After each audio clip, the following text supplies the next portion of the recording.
Welcome the anointed ones. When you send a storm to someone who walks with the wind, don't be shocked when it returns to your doorstep riding a tornado.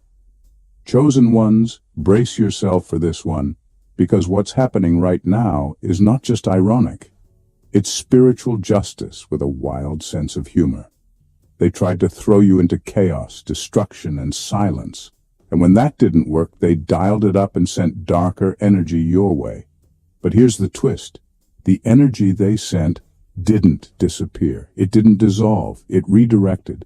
And now it's doing somersaults right back into their home. But not just into anyone's lap. It landed directly on their precious golden child. Yes, that one. The untouchable. The favorite. The trophy child they held up like Simba in The Lion King. The same one they swore would never suffer. Guess what? That child is now wearing the consequences of everything they launched against you. And here's a brutal, universal fact. Energy never dies, it just changes address. You were never their scapegoat, you were their test, and they failed spectacularly. And now the universe is showing them what happens when you weaponize spiritual warfare against someone protected by divine contract. Oh, and don't worry, we're breaking it all down. The psychology, the karmic mechanics, the eerie poetic justice. And why this twist of fate is exactly why they're suddenly quiet, confused, and desperately trying to reverse what they set in motion. So buckle up, because this isn't just payback, it's precision. Number one, their favorite puppet became a boomerang for their spells. They thought they were slick. They thought they could play dirty with spiritual forces and still stay clean. The plan was simple in their mind.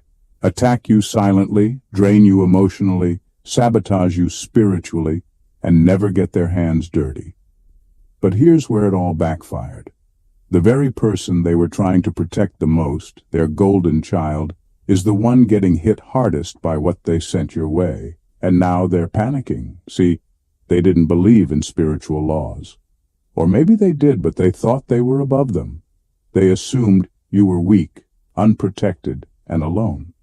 They thought you wouldn't see the betrayal or feel the weight of the energy they were projecting.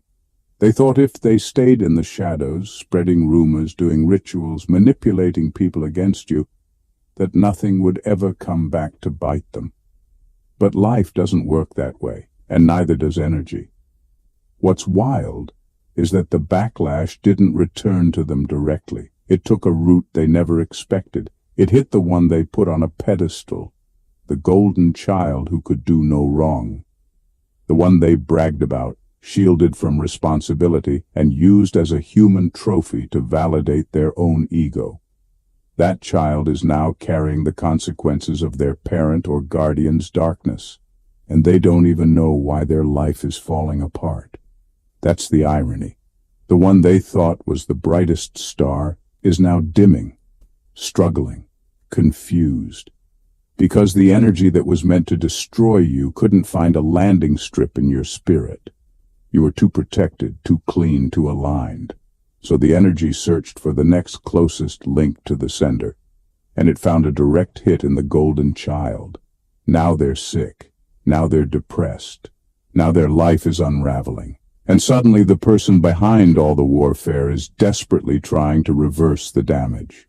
But here's the truth. They don't feel sorry for what they did to you.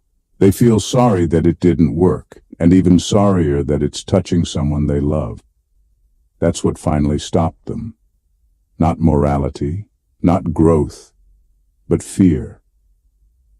Now they've learned the hard way. When you send poison into the world, you don't get to pick who drinks it. Number two, they never thought the backlash would hit their idolized reflection. They never thought the blowback would touch the golden child because in their mind, that child was untouchable. Untouchable by pain, by consequences, by spiritual laws. They believed the child was above correction, above suffering, above karma. That's how delusional they were. They assumed they could play dirty with you, send spiritual attacks, gossip behind your back, destroy your reputation, and still keep their golden child glowing and protected like nothing ever happened. But life has a funny way of correcting people who live in illusions. The truth is, the golden child wasn't just a child to them. That was their prized possession, their walking trophy, their reflection. Every bit of validation they lacked in themselves, they stuffed into that child. So when the energy they sent toward you reversed and started eating away at that perfect image, it didn't just cause panic, it broke their ego into pieces. They weren't just watching someone they loved suffer.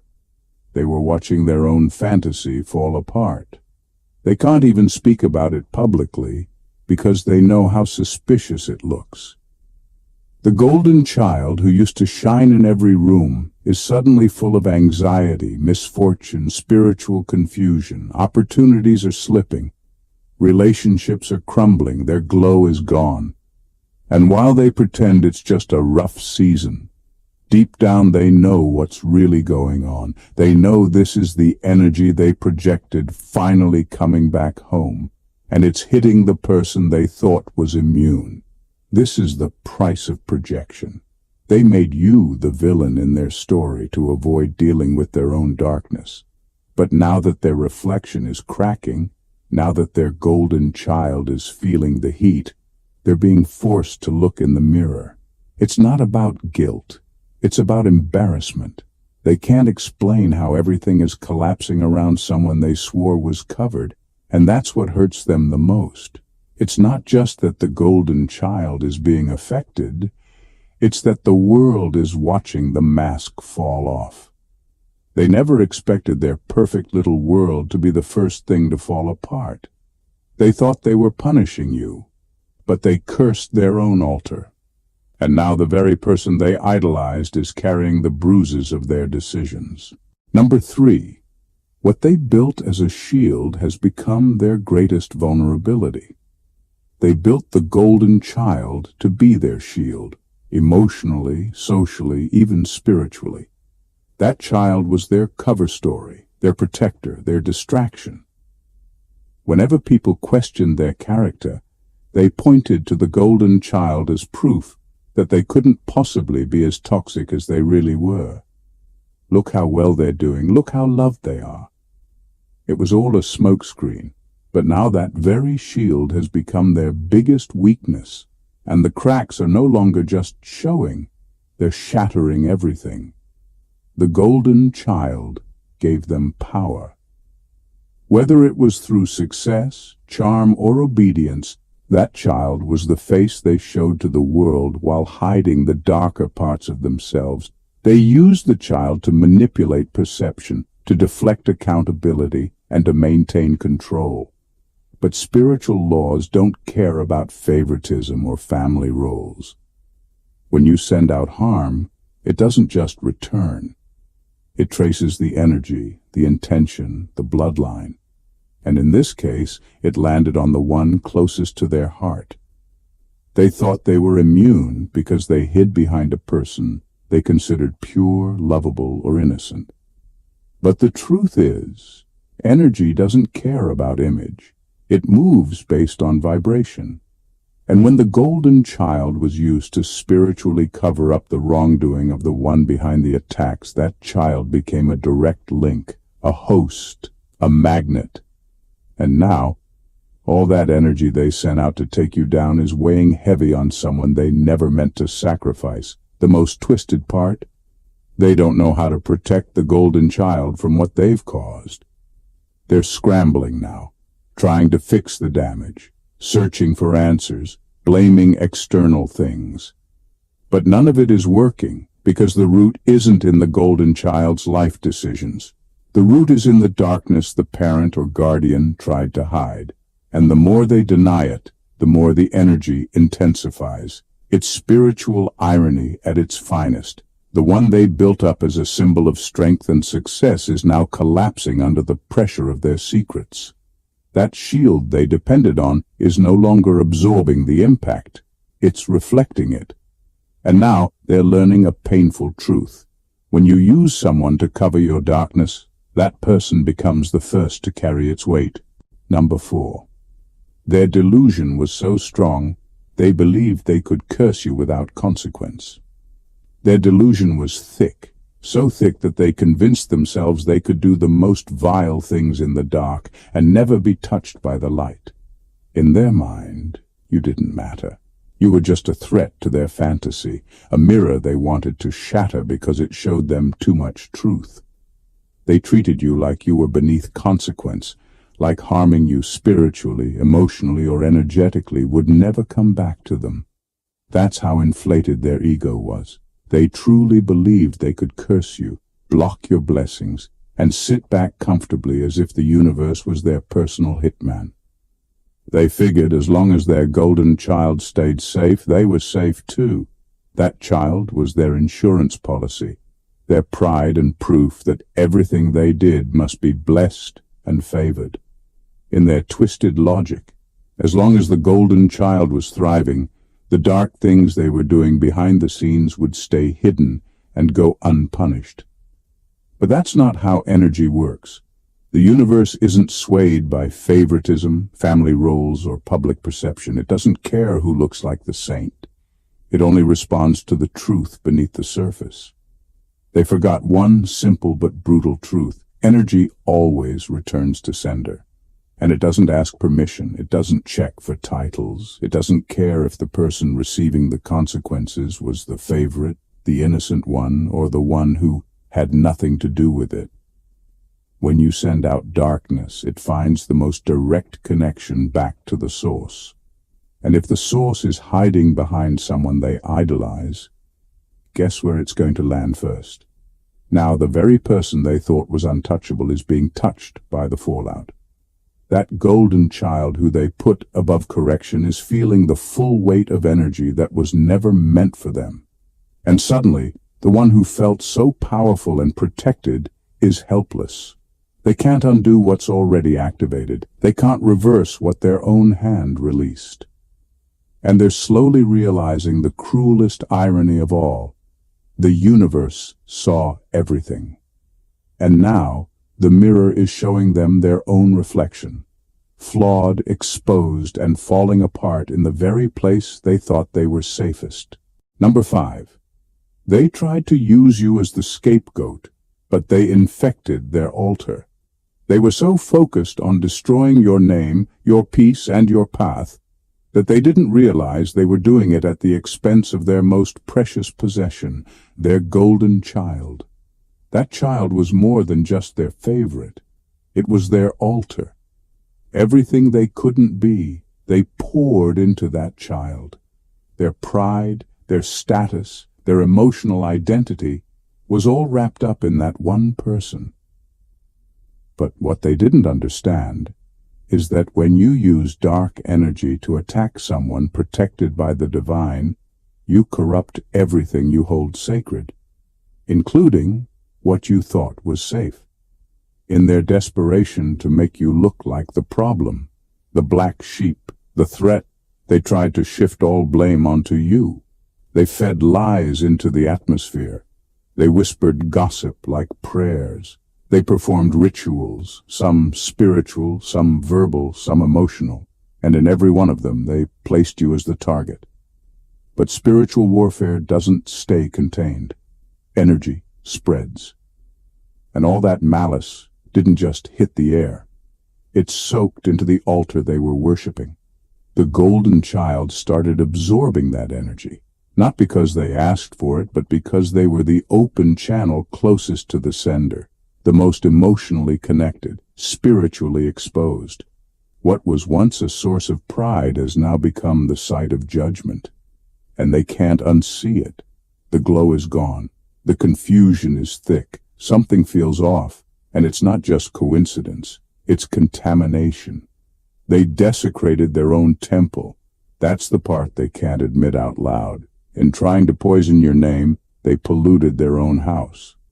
And now the stench of envy, bitterness, and manipulation is no longer hidden. It's sitting in plain sight. In the child they tried to keep clean, successful, and separate from the consequences.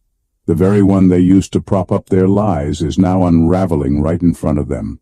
This isn't just karma, it's exposure. Divine justice isn't just handing out punishments, it's peeling back layers. and they're being forced to look at what they've done. The scapegoat narrative didn't hold. The golden child is no longer the distraction, and now they're living in the very atmosphere they created for you. Except this time they can't pass the blame. Number 6. You were the test, but their golden child took the fall. They never realized that your presence in their life was the test. You weren't there to destroy them. You were the opportunity for them to rise above their own shadows, to grow, to heal, to finally break free from the generational patterns they had become slaves to.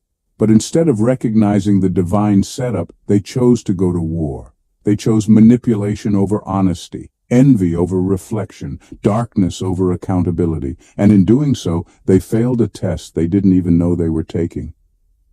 You were protected the entire time, covered, watched over, not because you were better, but because you were chosen. You had a purpose that couldn't be touched by their schemes. Every attack they launched, every lie they spread, every attempt to derail you, none of it worked the way they hoped. That's because they were never meant to defeat you. They were meant to recognize you, but their arrogance couldn't see it. They thought they were bigger than divine order. That's where everything started to unravel. Now, the judgment they were building for you has found its way into their own bloodline. Not by accident, but by law. Because the universe isn't just punishing actions, it's correcting cycles. And since they refused the chance to break those cycles through truth and humility, it's their children who are now feeling the consequences. The golden child, the one they swore was beyond reach, is now carrying the weight of their failed test. It's not just karma, it's inherited judgment. That's the part they can't handle. Because deep down they know this isn't about random misfortune. They know something bigger is unfolding. They're watching the golden child face emotional battles, health challenges, mental confusion, spiritual disconnection, and they can't stop it. No matter how much they pray now, no matter how much they try to undo what they started, it's already in motion. And the irony? You're still standing, still growing, still glowing, not because you fought harder, but because you were never the one who needed punishment. They were. You were the mirror, the catalyst, the final warning. And when they failed to see the blessing in your presence, heaven passed the judgment they refused to receive, right down their own bloodline. Number 7. They weaponized bloodlines, but the blowback is genetically targeted. They didn't just attack you, they weaponized the entire family structure against you. They used bloodlines like a tool of control. They turned siblings against each other, played favorites, and crowned a golden child to carry the narrative they needed to maintain power. You were the scapegoat, the outcast, the problem. And the golden child, they were the golden armor, used to justify why you were less than, why your truth didn't matter, why your pain wasn't valid. But when you tamper with spiritual balance through blood, the consequences don't just bounce back. They run through the bloodline like a curse coded into DNA. They thought they were being clever. They didn't realize they were reinforcing a curse that already existed in the family, one that had been cycling through generations. But you showed up as the interruption, the one who wasn't going to play along, the one who saw through the illusion. And that terrified them, because truth doesn't just expose people, it forces them to deal with their own reflection. Rather than face it, they doubled down. They spiritually exiled you and propped up someone else to keep the illusion alive. But here's the thing. When you try to spiritually destroy someone who's sent to break generational bondage, the blowback doesn't just hit you, it spreads. And because they used family as the weapon, that's exactly where the judgment returned. It went straight into the DNA of their lineage. That's why the golden child isn't just suffering randomly. They're carrying the full weight of manipulation, favoritism, and silence that's been buried for years, maybe even decades. They're not just absorbing stray pain. They're absorbing inherited pain that was triggered by the curse their own parent or elder activated trying to take you down. The golden child is now caught in a crossfire they didn't even know existed. And here's the brutal part. The one who sent the attack is watching it unfold helplessly. They can't shield them from it. They can't pray it away. Because this isn't just a punishment, it's a correction. The very bloodline they used to harm you is now purging itself, not out of revenge, but out of necessity. The energy they twisted to silence you is now unraveling through the very lineage they thought would stay untouched. This is not chaos, it's divine cleanup. Number 8, their control over that child was their power source. Now it's bleeding out. Their power was never real, it was borrowed, stolen even, fed off the golden child like a parasite clinging to a bright host. The obedience, the praise, the polished image, that's what kept them feeling superior. That child wasn't just their favorite, they were their power source. Every time the golden child smiled, succeeded, or followed orders without question, it validated the illusion they built. It was their proof that they were a good parent, a good person, even when their actions said otherwise. But the moment that vessel began to crack, so did the entire image they depended on to survive. They didn't love that child the way they pretended to.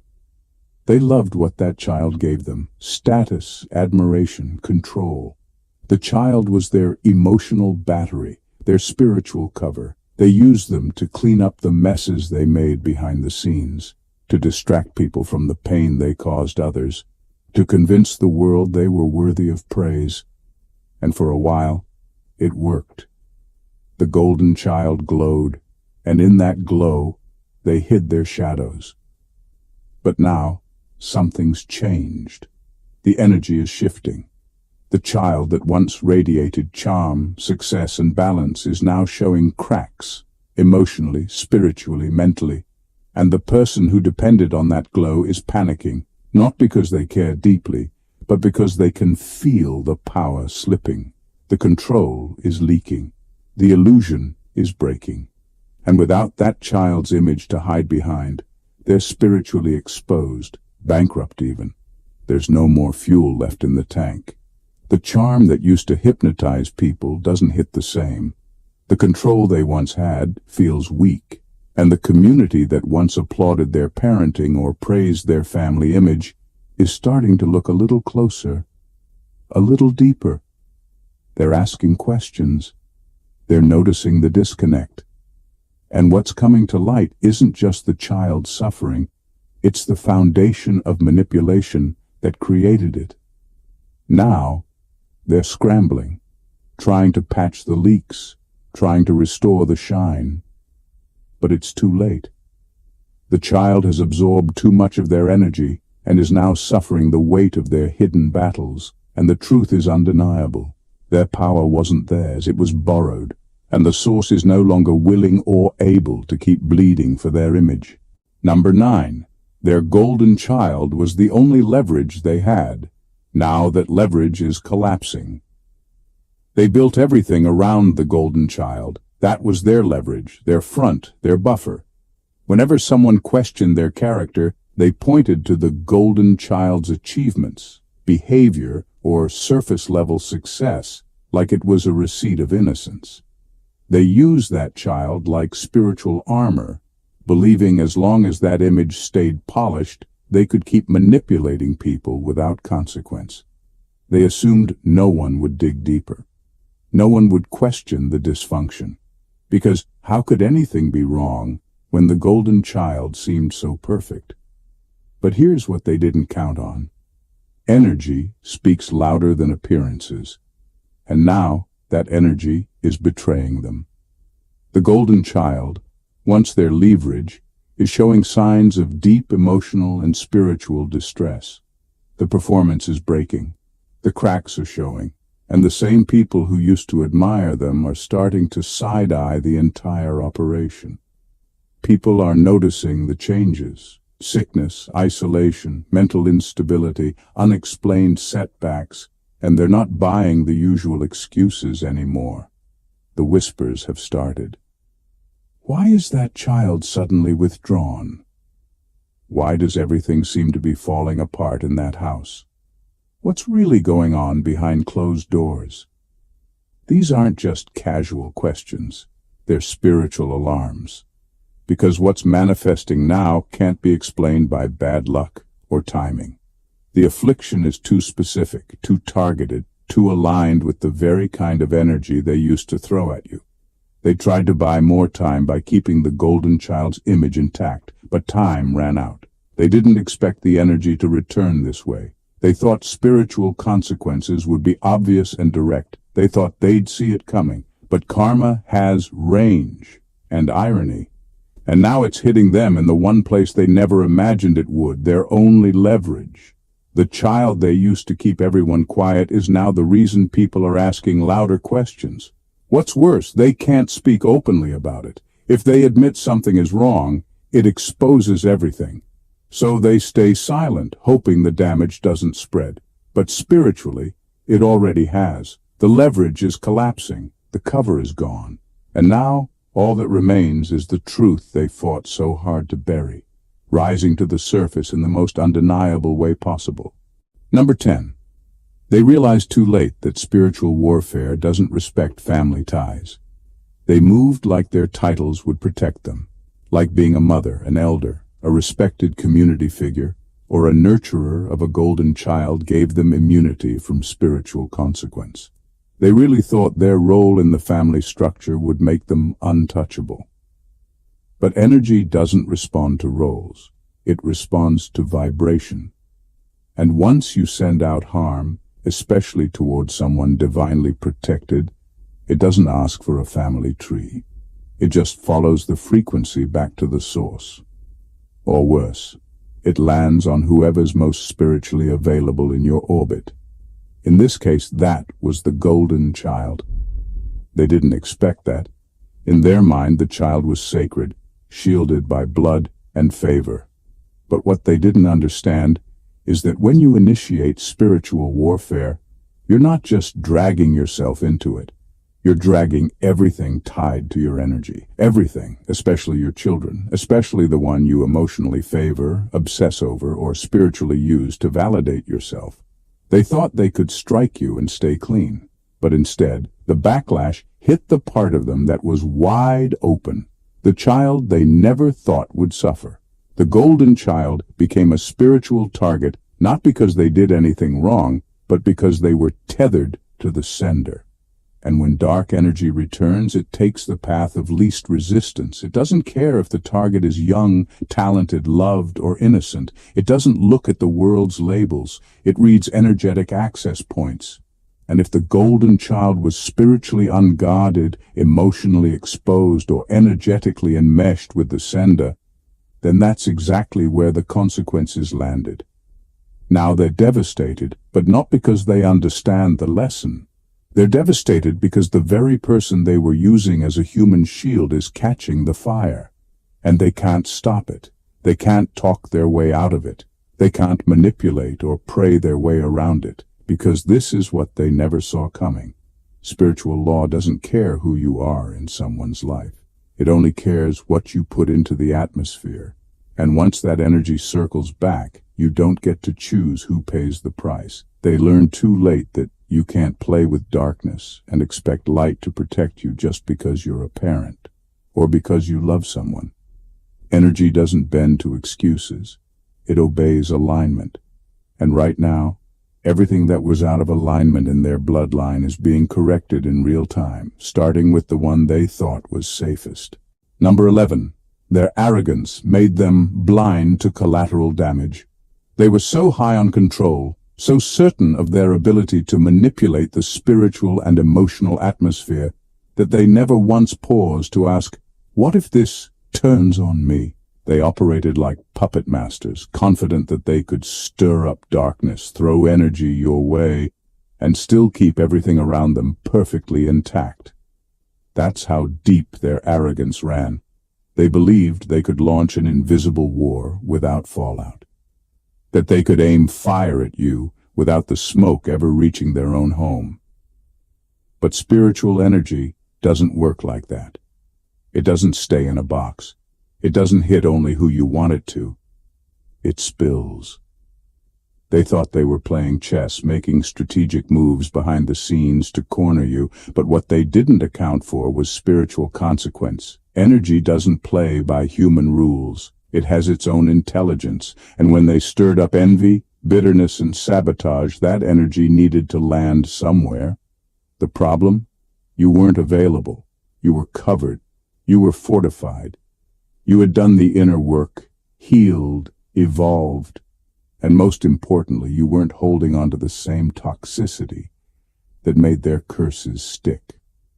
So the energy turned around, and instead of bouncing off them directly, it took the open route. The golden child. The one they loved the most, the one they were convinced was protected by proximity to them.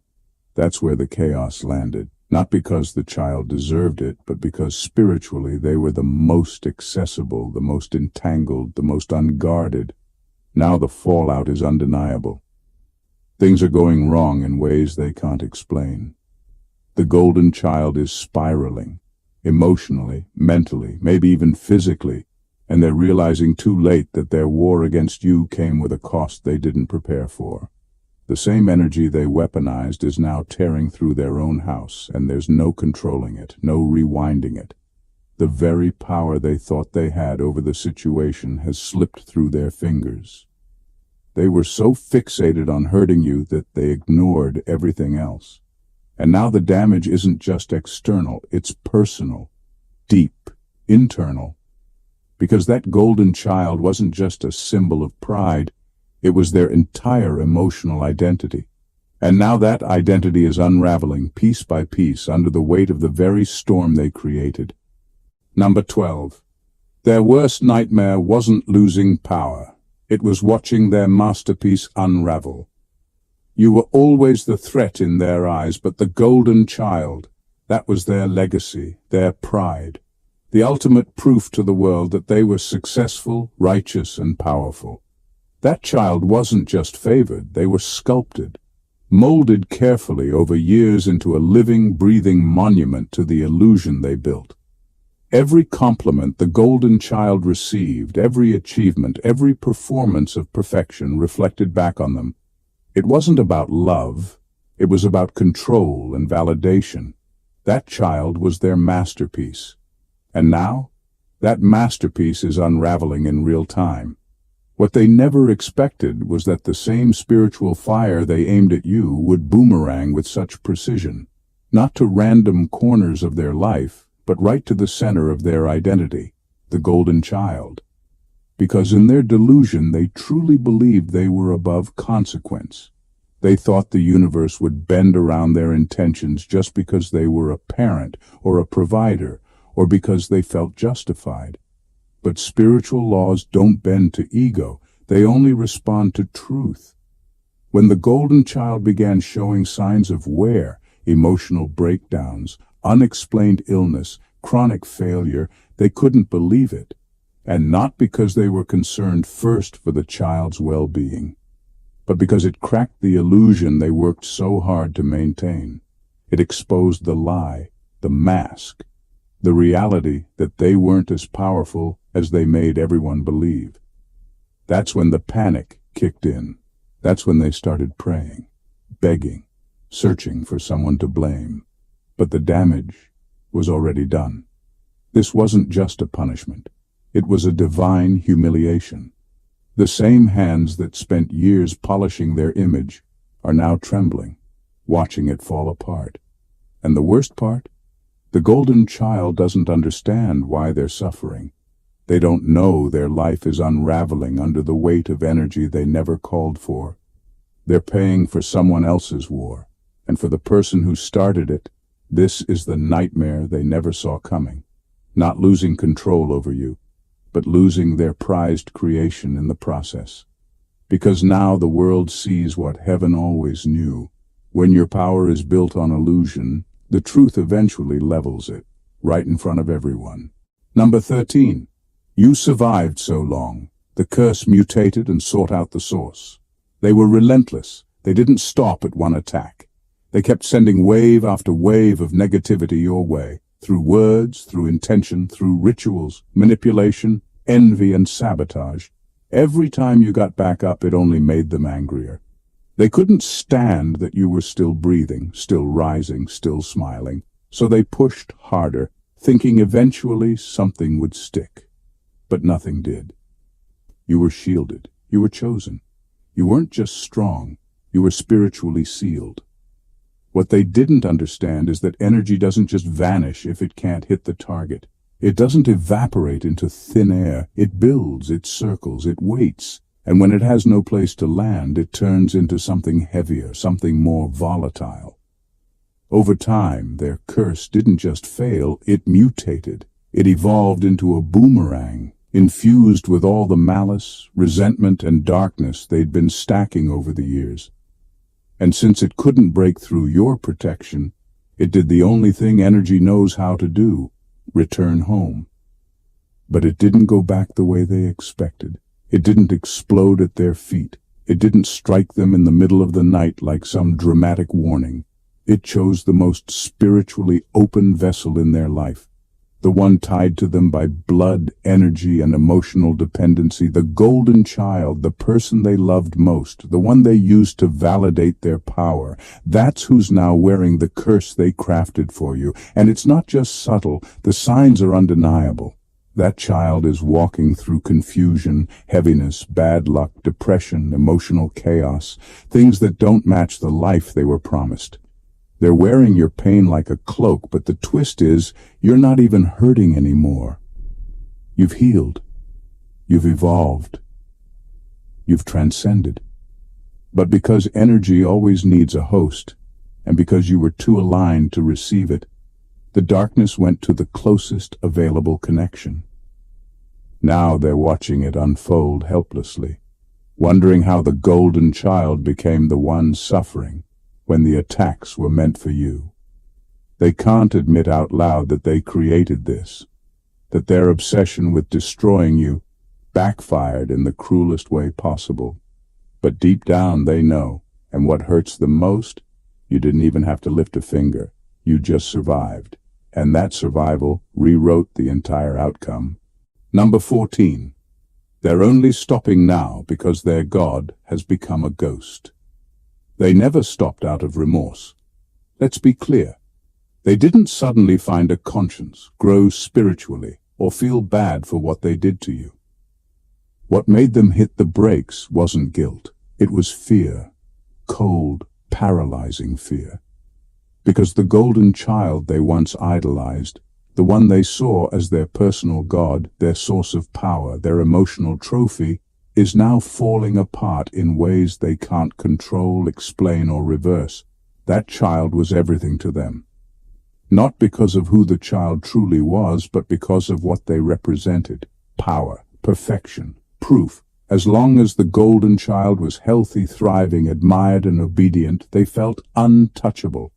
It was their spiritual insurance policy, their justification, their leverage.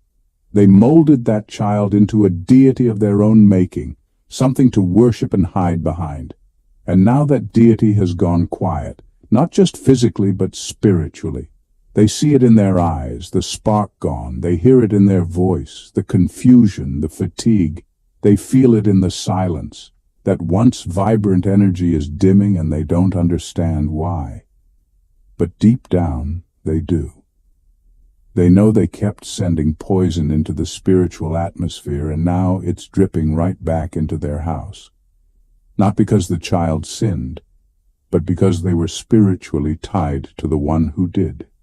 The golden child is unraveling under a burden they didn't ask for, and the person who sent it, they're haunted, because the one thing they thought they could always count on, the one they worshipped and relied on to keep their image intact, is now fading, spiritually dismantled, emotionally detached, maybe even physically ill, and suddenly they're forced to face what they never thought possible, that their God is human, fragile, and falling. That's why they're stopping. Not because they realized they were wrong, but because their altar is broken, their idol is bleeding, Their illusion is cracking open in ways that no lie, no manipulation, and no fake apology can cover. They're not repenting, they're retreating. Not out of love for you, but out of fear that they've ruined the one thing they loved more than truth: control. Now the silence they hear isn't peace. It's the sound of their personal God turning to dust. This wasn't just about jealousy. It wasn't just about manipulation. It was about someone who thought they could rewrite spiritual law through control, illusion, and favoritism.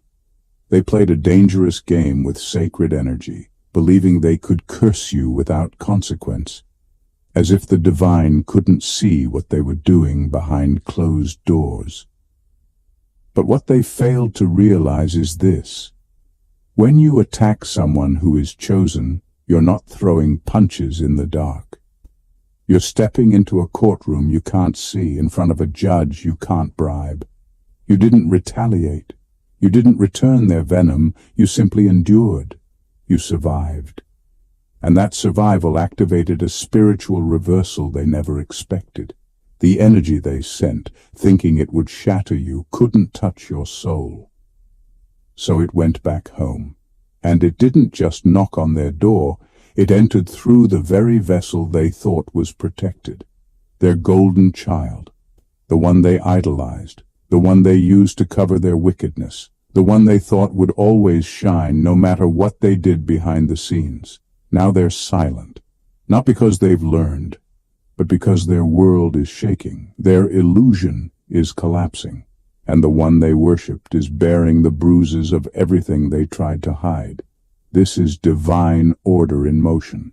Not out of spite, not out of revenge, but out of justice. Spiritual justice that cannot be manipulated, silenced, or redirected. The kind of justice that exposes the hidden and protects the pure. Let this be your reminder. Your protection was never passive. It was powerful. You didn't have to lift a finger because your alignment lifted a shield. You were never the problem. You were the proof. The proof that divine hands are still very much involved in human affairs. And now the very ones who tried to bury you are watching their own foundations sink. So rise, walk with authority. The truth is revealing itself in ways no words ever could. What they tried to build on illusion is falling, and you're still standing. If this message hit your spirit, not just your ears, then you already know this wasn't just content, it was confirmation. So don't just scroll away. Stand with this movement. Subscribe to the channel right now and hit that notification bell so you never miss another download like this. Like the video if it stirred something deep in you. Drop a comment below and let me know what part spoke straight to your soul. And most importantly, share this with someone who needs to hear the truth behind what's happening in their bloodline, in their battles, and in their silence. This is more than just a channel. This is a sanctuary for the awakened. Welcome home. God bless you.